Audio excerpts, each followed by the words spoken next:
বড় বাড়ির নাইরো দিনে গিন এত তাড়াতাড়ি শেষ হয়ে যাগুই মনত দেয় মাত্রই হালিয়ে আসি এনে কেনে আর 2 দিন নাই শেষে গিয়ে গুই আজ ব্লগ শেয়ার করগুম বড় বাড়ি তুন যেদিনে চলে এসুম এই দিন আয় কি করগি আর মার বাসাত কি হাই এগিন লই এটা সুরগ্য ব্লগ থাইব গুমুত্রি নাচাস্তা হারলাম কিন্তু এত পরিমাণ আলসিও গিয়ে গিয়ে ভিডিও করতাম একদম ভুলি গিয়ে গুই তারপরে দেখি দিয়ে হাজা হাট্টল ব্যাঙ্গি আম্মু আর আতালাতে মনে হয় 1 বছর পর আয় হাজা হাট্টল পাই মানে হাজা হাট্টল ধরতে গেলে সোগে নো দেখি এরম অবস্থা দেখতে কালার একটু সুন্দর হমলো কিন্তু হাট্টল খুবই মিষ্টি আসিল আর হ্যাবের সময় একদম হসর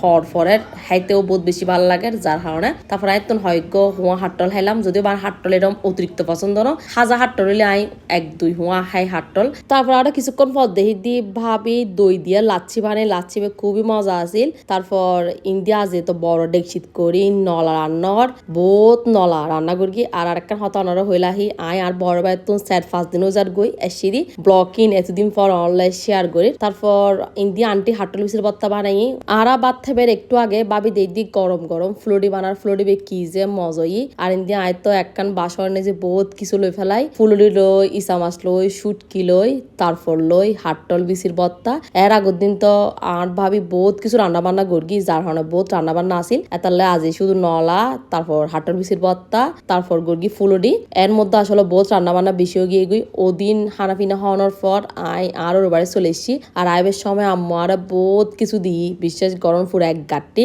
কিন্তু আয় এমন পর এত বেশি টায়ার্ড হয়ে গিয়ে একটুও ভিডিও করে না পারে অনলাইন যে শেয়ার করবো আমার বহুত রান্না বান্না করে দিই যে না গড় তাই রাতে একটু হষ্ট নয় এই হালাবুনে গিনো ভাবি রান্না করে দিই ওর আরো বহুত মাছটা দেশি মুরগি বেগিন টিফিন ভর্তি করি রান্না বান্না করে দিই আম্মু আরে তো একটু এখন আজি আয় হালাবুনো গরম দিই ওয়ারে আই রাঁধির দিই ডিম দিয়ে হদু একটু জোরলাই তারপর ওদিন মনে হতে একটু বত্তা দিয়ে রে বাত্তে ফেললাই ইন্ডিয়ায় আলু বত্তা করি ফেলে কাঁচা মরিচ বেশি করে দিয়ে একদম ছটকে রে আর আলু বত্তা করি ফেললাই পিঁয়াজ চাটিন হত্তর করি সন মানে বড় বাড়ির তো নাইগানোর পর এত আলসিকা লাগে হন্য পারি শুধু কি আত্মা লাগে দেয় নাকি অনর্থ লাগে অবশ্যই একটু কমেন্ট করে আরো জানাবেন তারপর দুপুরে তো হানা পিনা হারালাম ইন্দি সন্ধ্যায় বানের দিক গরু গুস্ত দিয়ে রে নুডলস এখন যেহেতু কোরবান অবশ্যই ব্যাকিস তো গরু গুস্ত একটু যাবো তো গরু গুস্ত দিন নুডলস রান্না করি তা আজ মিনি ব্লগে ব্যান্ডায় শেষ করে দিই আজ ব্লগ কিরম লাগি বেগুন অবশ্যই কমেন্ট করে জানাবেন আমার বেগুন ভালো দেখুন সুস্থ দেখুন আল্লাহ হাফেজ।